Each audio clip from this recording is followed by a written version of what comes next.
The ketosis crusade that nobody asked for.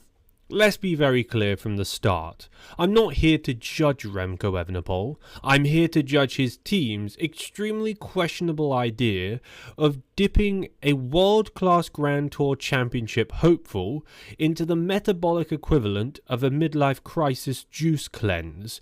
Because apparently in 2026, cycling has evolved from watts per kilo to vibes per ketone.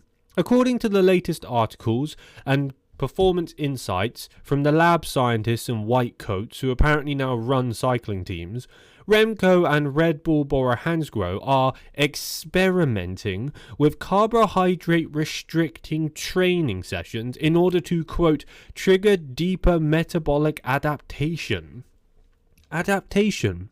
My brother in glucose, what adaptation? If you starve your body of carbs and then expect it to do a 5-hour zone 4 climb, the only adaptation that you're going to see is your body drafting its resignation letter. So here we are, staring at the possibility that Remco Evenepoel, one of the most naturally explosive and gifted riders of this generation, is being pushed towards the dystopian ketogenic cyclist archetype. A rider who wakes up, drinks black coffee, eats air, and is told by sports scientists that, quote, the mitochondria will understand. Meanwhile, the mitochondria are screaming. Look, I understand the concept. Train low, race high, lure the body into using fat as fuel, force adaptation, blah blah blah. It's all textbook, but the problem is Remco is not a textbook. He is the type of athlete whose entire physiology is designed around high torque, high power, high speed, and high explosiveness. Oh, and yes, brace yourself, high carbohydrates diet. This is a rider who thrives off glycogen, the way Tadej thrives off destroying the entire peloton whenever he feels like it. Removing carbs from Remco's training is like removing the fuel from an F1 car and telling the driver that pushing the car manually will, quote, build character.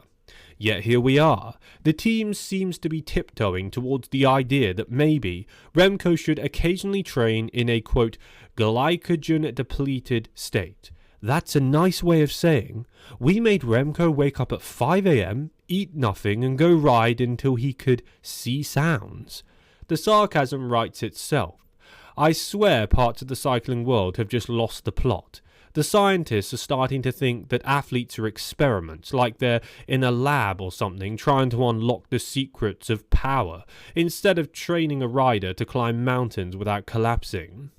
If they push this any further, we're going to see this breaking news headline like, breaking, Remco accidentally enters ketosis mid-race, thinks he's a bonfire and attempts to burn fat as spiritual enlightenment. No, you've all seen bonks before, all jokes aside, he won't be able to keep up and he'll have to stop and recarb. Now, I don't know about you, but in my opinion, and yes, this entire script is profoundly powered by my personal opinion, is that if Remco goes down this path of radical carbohydrate economics, he is going to ruin himself. Not a little bit, not subtly, no. He will ruin himself with the grace of a toddler falling down a spiral staircase. Now I know some of you boomers and older cyclists are absolutely loving your keto diets, but here's the thing. You're not professional athletes, and there are some exceptions, there really are, but as a whole, the elite cycling scene is all high carb. No one's ever done any different from what I can find, and there may be a few outliers, but generally speaking, high carb is the most efficient fuel source in my opinion. Let me remind you that Grand Tours are not ketogenic retreats. You're not meant to be running on coconut oil and sadness while trying to keep up with the other riders. It's just bonkers. And trust me, Tadej will know something is wrong as soon as Remco gets halfway through Tour de France or even just the first stage. Ketosis, depending on how you respond to it, can be absolutely awful for physical performance. You have to really adapt yourself over months and even years. Because when Remco is bonking at the base of the first climb and looking like a Wi-Fi router with one blinking red bar, Tadej will just glance over, smile softly and go, ketosis, today? Really? He fell for that? Listen, cycling is basic. Apart from all the equipment, the act of cycling is basic. You push hard, you eat carbs, and you push harder. There is no Nobel Prize to be won for reinventing how the mitochondria or the metabolism functions, yet here we are, a bunch of people who qualified from uni who are just being employed by teams to just say a load of nonsense and basically borderline ruin the entire team's career, if the people actually listen to them. So, to summarise, if Remco continues to dabble in this keto fantasy, carbohydrate restricting chaos experiment, then yes, I genuinely believe he will be cooked. And I'm not talking about a little sauté, I mean fully roasted, oven baked, carved, glazed, and served on a platter at the next Slovenian Cycling Awards ceremony. Why doing this to Remco is basically sabotage. Let's move on to episode 2, where I politely but sarcastically point out the obvious to you guys. This is sabotage, disguised as modern sports science. Remco is 24 last time I checked. He's entering his prime.